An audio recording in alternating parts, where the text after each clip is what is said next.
saying yesterday, I know we've got the right head guy for the job. Brian, what would have to happen this season for Jerry Jones to fire Mike McCarthy?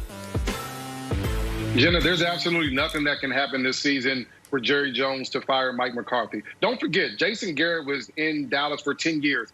6 of those seasons, they were 8-8 or worse. So, I mean, he didn't have a great, successful run there in Dallas because 6 of those seasons they were 500 or worse. The other part is that Jerry Jones, he invests in these coaches and he feels like they're a part of their family. Don't forget, Mike McCarthy, the reason why he got this job is because they had a sleepover at Jerry Jones's house. That's why he got this job. Things went well. I think they end up firing the defensive coordinator. Mike McCarthy keeps his job.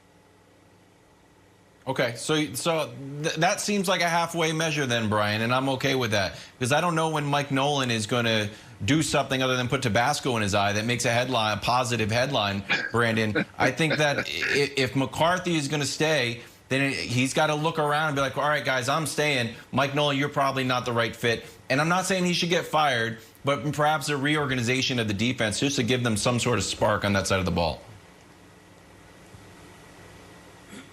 Yeah, no, I'm with you here. To me, they brought in Mike for 2 things, leadership and offense. And when you look at what they were doing with Dak, they were turning the ball over, but they were averaging 450 yards a game.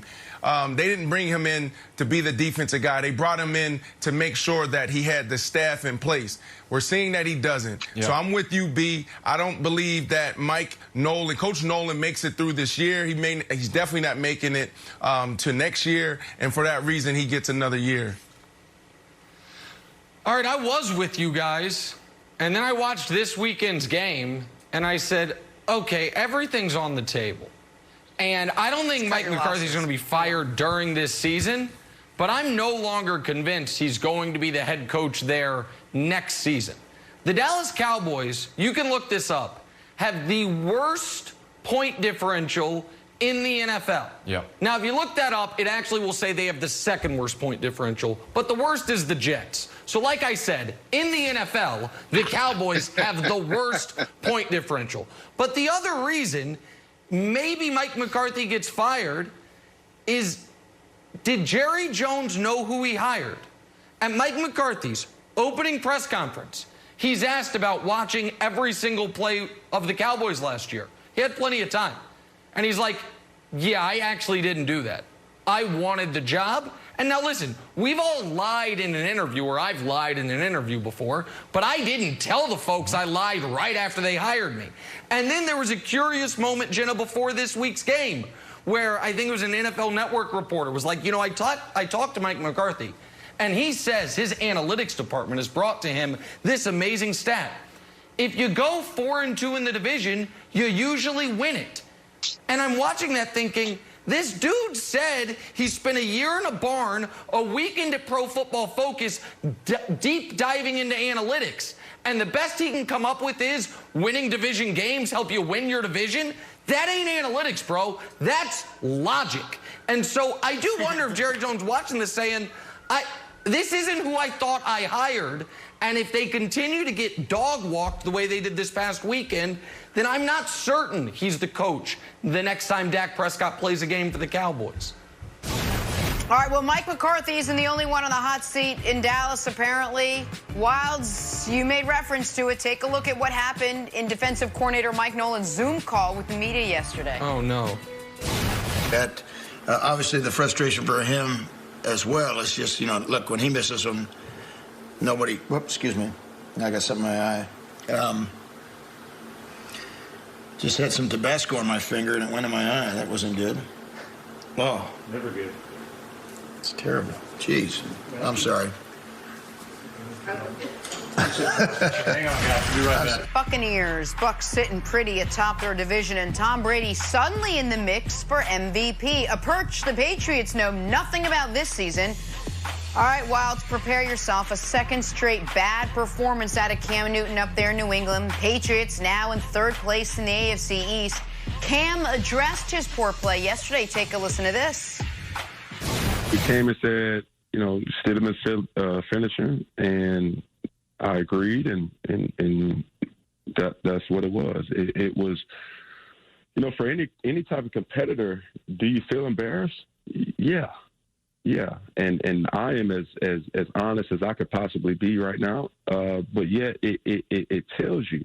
And the first thing I said, you know, to myself coming home, I said, you keep playing games like that, bro, and it's going to be a permanent change. Brian Westbrook, do you think that there's a small part of Bill Belichick when no one's around and no one can hear it, or it's just him and himself alone, that thinks, ugh, maybe I regret moving on from Tom Brady?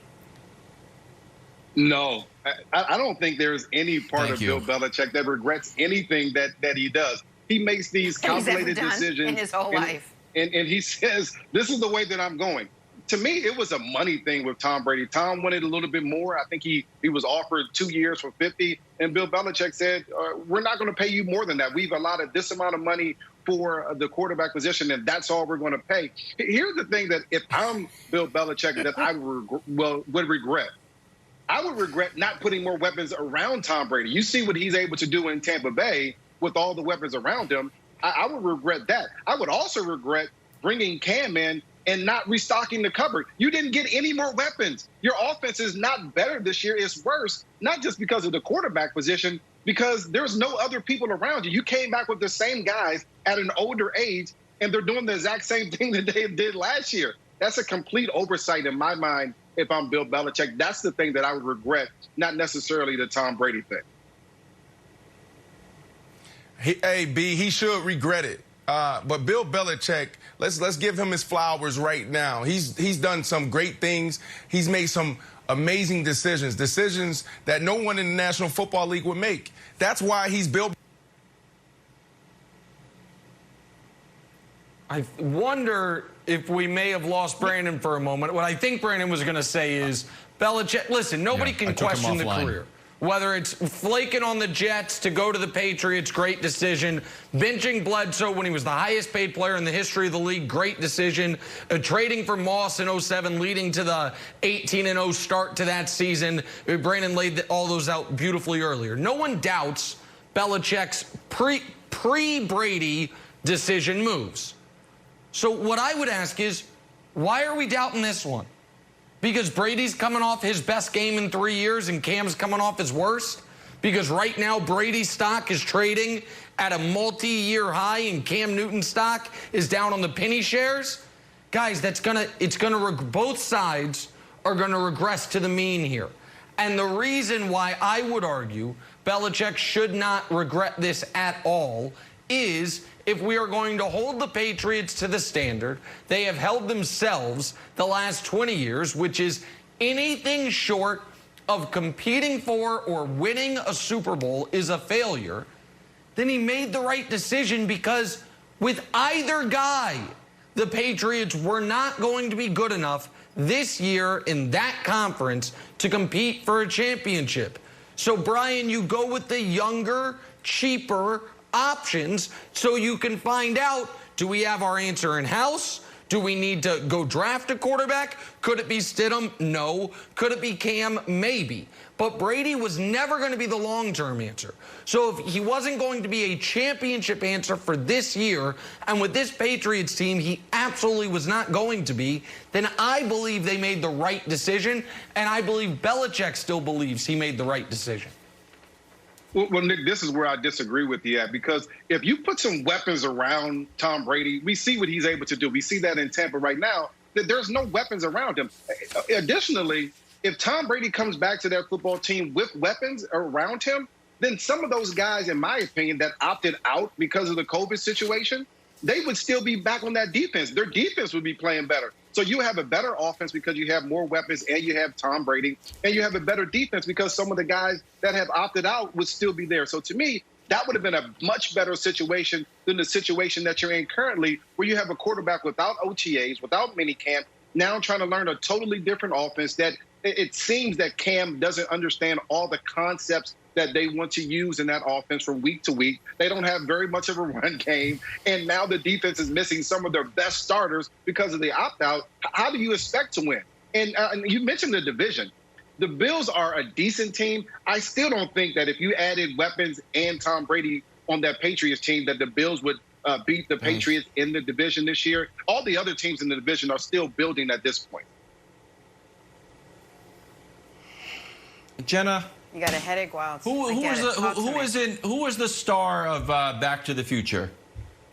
Michael J. Fox, please. Michael J. Fox, that's right, everybody. It wasn't Bill Belichick. There was no hooded sweatshirt coming in and be like, hey, what's going on, Doc Brown? You know why? Because Bill Belichick doesn't go backwards. We're going forwards. And granted, Back to the Future 2, they did go